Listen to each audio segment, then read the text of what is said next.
तर हे अंड आहे हे कसं फोडायचं, या टाकीवर असं आपटायचं थोडंफार आणि फुटल्यानंतर जे आहे त्याच्यामध्ये जे आहे ते पूर्ण टाकून द्यायचं मित्रांनो। हे हळद डिरेक्टली जे आहे त्याच्यामध्ये जे आहे ते तुमच्या हाताने किंवा यांनी टाकू शकता तुम्ही। हे बघा हे पूर्ण 200 आहे, तर अशा प्रकारे ताक जे आहे ते पूर्ण टाकायचं याच्यामध्ये।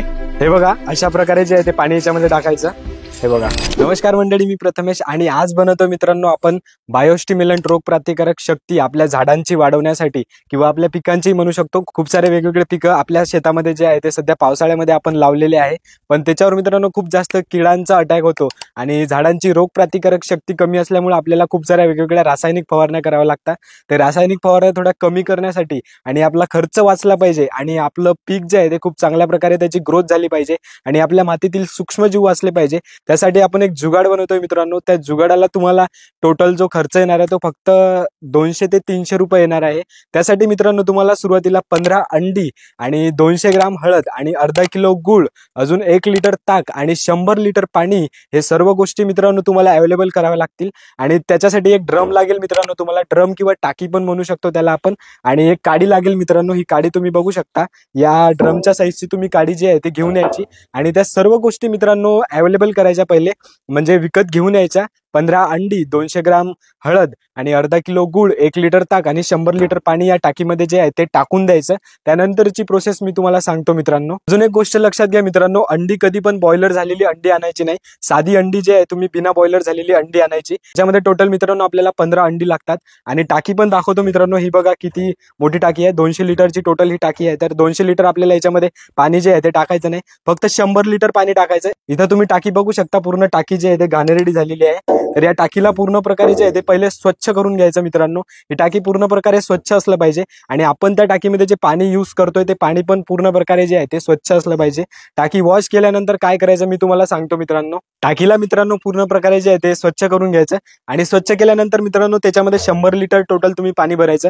हे मित्रांनो आमची टाकी जी आहे ती 200 लिटरची आहे, तर हिला आम्ही हाफ ऑफ द भरणार आहे, म्हणजे अर्धीच टाकी जे आहे ते भरणार आहे। तर आम्ही सध्या शेतामध्ये होतो, तर इथं पाईप चालू होता, तर त्या पाईपाद्वारे जे आहे ते पाणी याच्यामध्ये जे आहे ते नळाद्वारे जे आहे ते टाकणार आहे। ॲज पॉसिबल ॲज तुमच्याकडे जो सोर्स असला त्या सोर्सद्वारे तुम्ही या टाकीमध्ये जे आहे ते पाणी टाकू शकता। आणि इथं बघू शकता पाणी टाकण्याचं काम सध्या चालू आहे।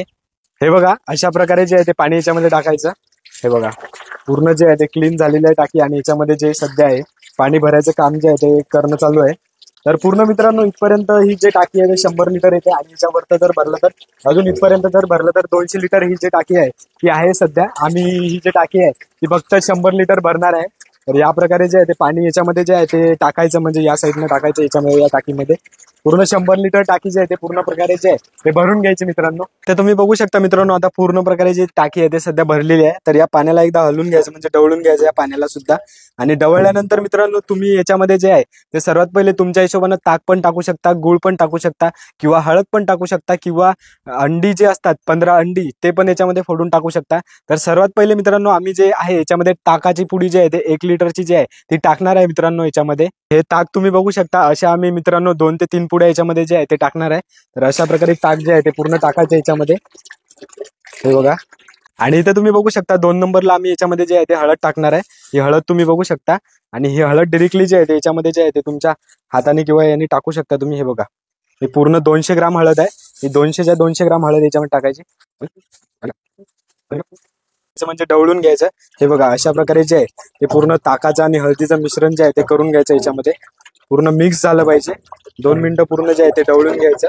अशा प्रकारे जे आहे ते टोटल 100 लिटर पाणी याच्यामध्ये टाकलेलं आहे सध्या आपण, आणि 200 ग्राम हळद टाकलेली आहे आणि 1 लिटर जे आहे ते ताक जे आहे ते मिक्स करून याच्यामध्ये जे आहे ते टाकलेलं आहे, पूर्ण डवळून घ्यायचं मित्रांनो। याच्यामध्ये जे आहे ते गूळ बारीक करून टाकायचा। गूळ पूर्ण अख्खाच्या अख्खा खडा जो असतो, म्हणजे गूळ ऍक्च्युअली मध्ये ज्या शेपचा असतो त्या शेपमध्ये पूर्ण याच्यामध्ये टाकून द्यायचा नाही, पूर्ण हे मिक्स झालं पाहिजे। अशा प्रकारे जे आहे ते चुरीत झालं पाहिजे आणि अशा प्रकारे जे गूळ जे आहे ते पूर्ण टाकून द्यायचं याच्यामध्ये। हे बघा एक गोष्ट लक्षात घ्या की पन्नी याच्यामध्ये गेली नाही पाहिजे, गुळाला पन्नी लागलेली असते, तर ती पन्नी याच्यामध्ये गेली नाही पाहिजे। हे तुम्ही अंड बघू शकता मित्रांनो, तर हे अंड आहे हे कसं फोडायचं, या टाकीवर असं आपटायचं थोडंफार आणि फुटल्यानंतर जे आहे त्याच्यामध्ये जे आहे ते पूर्ण टाकून द्यायचं मित्रांनो। एक एक अंड करून जे आहे ते पूर्ण अंडे जे आहे ते याच्यामध्ये टाकायचं आणि हे टर्फल जे आहे ते मित्रांनो याच्यामध्ये पडले नाही पाहिजे, काळजी घ्यायची मित्रांनो. हे जे टर्फल आहे ते तुमच्या शेतामध्ये टाकू नका, वेस्टेज मध्ये हे टर्फल जे आहे ते टाकून द्या. आणि इम्पॉर्टंट गोष्ट म्हणजे हे याच्यामध्ये कधी मिक्स करू नका मित्रांनो. याच्यामधलं जे लिक्विड वगैरे जे असते तेच या टाकीमध्ये जे आहे ते पडलं पाहिजे मित्रांनो. आणि हे टर्फल वेस्टेज मध्ये जे आहे तुमच्याकडे तो काडी कचरा जो असतो तो तिथं हे टर्फल जे आहे ते फेकून द्या मित्रांनो. आता मित्रांनो पूर्ण मिक्सचर जे आहे ते रेडी झालेलं आहे. तर याला पूर्ण प्रकारे जे आहे ते 5 ते 10 मिनिटं जे आहे ते पूर्ण एकदा ढवळून घ्यायचं आणि अशा प्रकारे जे आहे ते ढवळून घ्यायचं. ढवळल्यानंतर मित्रांनो याला टोटल तुम्ही 12 तास जे आहे ते झाकून ठेवायचं. म्हणजे याच्यातील बॅक्टेरिया जे आहे ते ऑटोमॅटिकपणे जे आहे ते वाढतात आणि मिक्स होतात. आणि त्यानंतर मित्रांनो हे फवारायचं कसं ते पण मी तुम्हाला सांगतो. हे खूप जास्त आपल्या पिकासाठी जे आहे ते फायद्याचं असते. याने रोग प्रतिकारक शक्ती जी आहे ते आपल्या झाडांची जी आहे आणि वेगवेगळ्या पिकांची जी आहे ते वाढते मित्रांनो. आठवड्यातनं मित्रांनो तुम्हाला 1 वेळा किंवा महिन्यातनं 2 वेळा किंवा 3 वेळा जर फवारलं तर खूपच चांगलं. खूप जास्त लवकर याचा रिझल्ट जो आहे तो तुम्हाला भेटतो मित्रांनो. रिझल्ट पण तुम्ही चेक करू शकता मित्रांनो एकदा याला फवारल्यानंतर. आणि हे फवारायचं कसं मी तुम्हाला सांगतो. याला तुम्ही मित्रांनो तुमच्या हिशोबाप्रमाणे जे आहे ते याची फवारणी करू शकता. एकतर सकाळी तुम्ही याची फवारणी करू शकता किंवा संध्याकाळच्या टाइमला पण याची फवारणी जी आहे ते एकरासाठी जे आहे ते करू शकता. एका एकराला मित्रांनो मी तुम्हाला स्टार्टिंगला ज्याचा अंदाज सांगितला होता 100 लिटर पाण्यामध्ये हे सर्व जे आहे ते मिक्सचर्स करून ठेवायचं. आणि आपलं पंप जे 5 ते 6 लिटरचं पंप जे असते सर्वात पहिले मित्रांनो याला चाळायचं. आपलं पंप जे आहे ते डॅमेज नाही झालं पाहिजे. आणि एक गोष्ट लक्षात घ्या मित्रांनो, आपलं रासायनिक पंप जे असते त्याला स्वच्छ प्रकारे जे आहे ते धुवून घ्यायचं. त्याच्यामध्ये शॅम्पूने जे आहे ते वॉश करायचं. पूर्ण प्रकारे वॉश केल्यानंतर त्याच्यामध्ये साधं पाणी टाकायचं त्या पंपामध्ये आणि पाणी पूर्ण जे आहे ते त्या नळीद्वारे जे आहे त्या पंपातून एकदा सोडून द्यायचं. आणि त्याच्यानंतर हे चाळून मिक्सचर जे आहे त्या पंपामध्ये जे आहे ते भरू शकता. एका पंपामध्ये मित्रांनो साहजिक मला तर वाटते की 6 ते 7 लिटरचा एक पंप जे आहे ते असते. 6 ते 7 लिटर हे पाणी जे आहे ते त्याच्यामध्ये जे आहे ते चाळून टाकायचं आणि तुम्ही फवारू शकता. याची ड्रिंचिंग पण तुम्ही ड्रीपद्वारे जे आहे ते करू शकता मित्रांनो. आणि याचे अजून जास्त खूप जास्त फायदे जे आहे ते पण सांगतो मित्रांनो मी तुम्हाला. काय काय कंट्रोल होते हे फवारल्याने मी तुम्हाला ते सांगतो मित्रांनो. याचं जे प्रमाण असते मित्रांनो तुम्हाला महिन्यामध्ये 2 किंवा 3 वेळा जे आहे ते याची फवारणी जी आहे ते आपल्या पिकांवर जे आहे ते करावी लागते. आणि अगदी खूप कमी खर्चामध्ये हे बनून जे आहे ते रेडी होते मित्रांनो.